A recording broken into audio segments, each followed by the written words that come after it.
Taas tylsä päivä edessä. Mitähän sitä keksis? Äijäkin lähtee kohta töihin. Sitä vois vähän hemmotella itseä. Mitähän täällä on? Hierojia. Oho. Mieshierojia. Oho. Mikäs? Naiset 285 senttistä.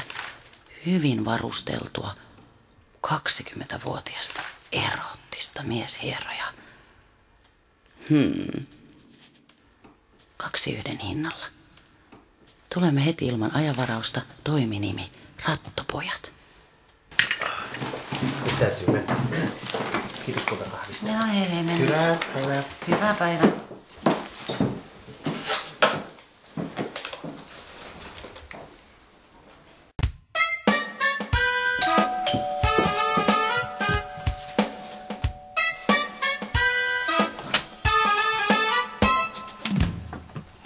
No ketäs te ootte?